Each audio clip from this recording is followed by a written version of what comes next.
수학 3단원 3차 시학습을 시작하겠습니다. 본차 시학습을 하기 전 지난 시간 공부한 내용을 복습해 보겠습니다. 지난 시간 우리는 소수 나누기 자연수에 대해서 공부해 보았습니다. 소수 나누기 자연수를 계산하는 첫 번째 방법은 소수 나누기 자연수를 분수의 나눗셈으로 바꾸어 계산하는 방법이 있었습니다. 두 번째 방법은 소수 나누기 자연수를 소수점을 무시하고 자연수 나누기 자연수로 계산한 이후 나누어지는 수의 소수점을 위치를 그대로 몫의 소수점으로 찍으면 된다라고 하였습니다. 그리고 선생님은 두 번째 방법인 자연수 나누기 자연수로 바꾸어 계산한 후 소수점을 몫의 소수점으로 그대로 올려서 찍는 방법을 추천하였습니다. 자, 오늘은 우리가 공부할 것은 수학교과서 56쪽 오늘은 소수 나누기 자연수 알아보기 그 세 번째 시간입니다. 자, 먼저 오늘 문제를 함께 살펴보겠습니다. 황토 염색 체험에 필요한 황토 1.32kg을 두 모둠에 똑같이 나누어 주려고 합니다. 한 모둠에게 나누어 줄 수 있는 황토는 몇 킬로그램인지 알아보자고 하였습니다. 먼저 한 모둠에 줄 수 있는 황토는 몇 킬로그램인지 구하는 식을 세워보겠습니다. 필요한 전체 황토양이 1.32kg이고 이것을 어떻게 두 모둠에게 똑같이 나누어 준다 하였기 때문에 나누기 2가 되겠습니다. 이 나눗셈식 1.32 나누기 2 이것은 지난 시간 공부했던 것과 어떤 차이점이 있을까요? 지난 시간 공부한 소수 나누기 자연수는 바로 15.24 나누기 4였습니다. 이것과 이것의 차이점이 무엇일까요? 잘 보면 알겠지만 나누어지는 수가 나누는 수보다 더 작아요. 하지만 지난 시간 공부한 것은 나누어지는 수가 나누는 수보다 더 컸습니다. 한마디로 얘기하면 이것은 당연히 몫이 그때 정답이 얼마였냐면 4, 4, 16, 4, 3, 12 그리고 30이니까 4, 8, 32 3.81에서 몫은 소수로 나오지만 자연수도 포함되어 있었습니다. 몫이 자연수와 소수가 섞여 나왔죠. 하지만 이거 같은 경우에는 나누어지는 수가 더 작아요. 몫이 어떻게 될까요? 몫이 바로 1보다 작게 나온다는 겁니다. 자, 그러면 이것을 한번 직접 풀어보도록 하겠습니다. 첫 번째 방법은 저번 시간과 마찬가지로 1.32 나누기를 분수의 나눗셈으로 바꾸어 계산해 보는 겁니다. 1.32는 분수로 표현하면 100분의 32가 되고 이 분자가 짝수라서 나누기 2 분자가 이 나누기로 나누어지기 때문에 분모를 무시하고 분자로 바로 나누어주면 100분의 132 나누기 2니까 6, 12, 66이 되겠죠. 100분의 66이니까 이것을 다시 소수로 표현하면 0.66이 되는 것을 알 수 있습니다. 하지만 이렇게 분수의 나눗셈으로 바꾸어 계산할 때의 단점은 132 나누기 2처럼 나누어질 경우는 되겠지만 133 나누기 2처럼 나누어 떨어지지 않을 경우에는 할 수가 없는 단점이 있습니다. 그래서 선생님은 늘 여러분에게 강조하는 방식은 바로 분수의 나눗셈으로 바꾸어 계산하기보다는 바로 자연수 나누기 자연수로 계산하라는 것입니다. 자, 무슨 말인지 한번 보도록 하겠습니다. 두 번째 식인 6.48 나누기 9를 계산해 보자고 하였습니다. 첫 번째 방법은 여기 있듯이 분수의 나눗셈으로 바꾸어 계산하면 6.48은 100분의 648이 되겠죠. 그리고 100분의 648 나누기 9는 여기 나누기 9를 분자에만 나누기를 하면 된다고 하였죠. 그래서 648 나누기 9를 계산해 보겠습니다. 9, 8, 72, 9, 7, 63이 되고 1이 내려오고 8이 되고 9, 2, 18로 나누어 떨어지군요. 그러면 72가 됩니다. 그러면 100분의 72가 되고 0.72가 되죠. 이렇게 분자 나누기 여기 있는 분자 나누기 나누는 수를 했을 때 나누어 떨어지면 분수의 나눗셈 해도 괜찮습니다. 하지만 이렇지 않을 경우가 더 많다는 거죠. 그래서 선생님이 여러분에게 강조하는 방법은 이 계산을 6.48 나누기, 중요한 겁니다. 잘 들어주세요. 6.48 나누기 9를 648 나누기 9로 바꾸어서 계산하라는 겁니다.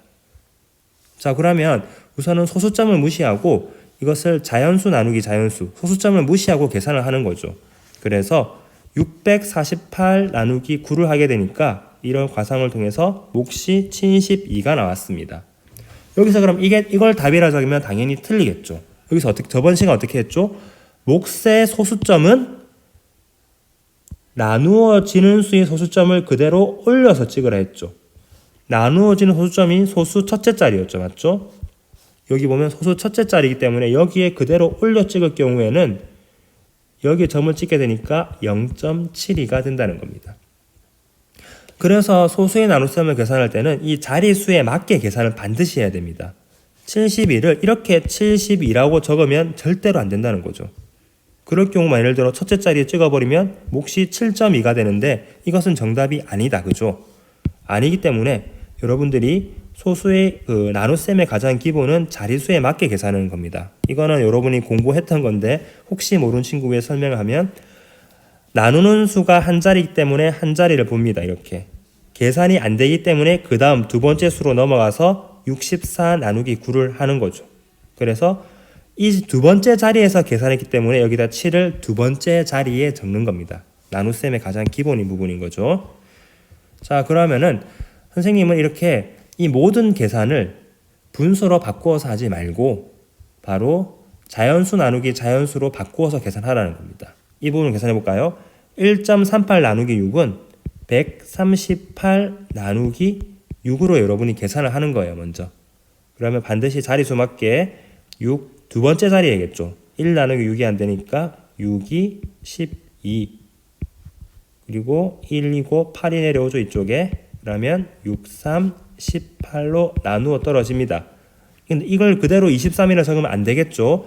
원래 소수점이 어디 있었어요? 소수 첫째 자리에 있었습니다. 여기서 그대로 올려서 소수점을 찍어주면 점이 여기 찍히고 앞에 0을 붙여야겠죠. 바로 정답은 0.23이 되는 겁니다. 다음 문제 풀어볼까요? 0.75 나누기 3. 선생님 이건 어떻게 하죠? 소수점을 무시하라 했죠. 소수점 없이 계산합니다. 0.75에 소수점 없으면 75가 되겠죠, 여러분들. 그렇죠? 이걸 여러분 나누기 계산하세요. 3, 2, 6 그리고 1이 내려오고 5가 되면 3, 5, 15입니다. 이대로 답 적으면 안 되죠. 몫의 소수점은 반드시 찍어야 되고 그 기준은 나누어지는 소수점에서 찍으라 했죠. 여기 소수점이 있었죠? 여기에서 그대로 올려줍니다. 이곳을 찍어줘야겠죠. 그러면 얼마가 돼요? 정답은 0.25가 되는 것입니다. 이 문제를 볼까요? 여기도 소수점을 무시한다 했습니다. 소수점을 무시해서 이렇게 168 나누기 7을 먼저 계산하는 겁니다. 7, 2, 14, 2가 되고 8이 내려오겠죠? 7, 4, 28.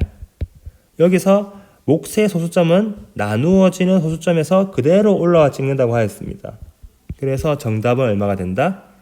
0.24가 되는 겁니다. 마지막 문제를 풀어보겠습니다. 이 문제도 어떻게 하라 했죠? 소수점을 무시하라 했습니다. 처음 계산할 때는. 그래서 112 나누기 4를 계산합니다. 그러면 4, 2, 8이 되고 11 빼기 8은 3이죠. 그리고 2가 내려오면 4, 8, 32가 됩니다. 여기서 몫의 소수점은 나누어지는 수의 소수점을 그대로 따라서 올려준다 했죠. 여기서 올려줘서 소수점을 찍으면 바로 0.28이 정답이 되는 것입니다. 이렇게 오늘은 소수 나누기 자연수에서 나누어지는 수가 더 작은 소수의 나눗셈을 해봤습니다. 제일 중요한 핵심은 바로 이것입니다. 소수점을 여러분들이 무시하고 자연수 나누기 자연수로 여러분이 고쳐서 계산한 후 두 번째는 몫의 소수점을 찍어야겠죠. 어디에 찍는다? 원래 있던 나누어지는 수의 소수점에서 그대로 올려서 점을 찍으면 된다. 이것이 오늘 공부했던 가장 중요한 내용입니다. 자, 그럼 오늘 여러분이 해야 될 자기주도 학습 활동은 첫 번째, 이것처럼 소수 나누기 자연수 관련 문제를 2가지를 만들고 직접 풀이 과정과 정답을 적어보세요. 배운 공책에. 두 번째 해야 될 자기주도 학습은 수학 익힘 책 36쪽과 37쪽을 여러분이 직접 풀어보도록 하겠습니다. 문제 만들 때 핵심은 이것처럼 나누어지는 수가 나누는 수보다 더 작아야 됩니다. 문제 만들기를 어려워하는 친구들은 수학책에 있는 문제의 소수점을 바꾸어 보든지 수학 익힘에 있는 문제의 숫자를 바꾸든지 소수점을 바꾸어서 찍으면 문제를 쉽게 만들 수 있을 것입니다. 자, 그럼 지금부터 자기주도 학습 활동 시작하겠습니다. 뿅!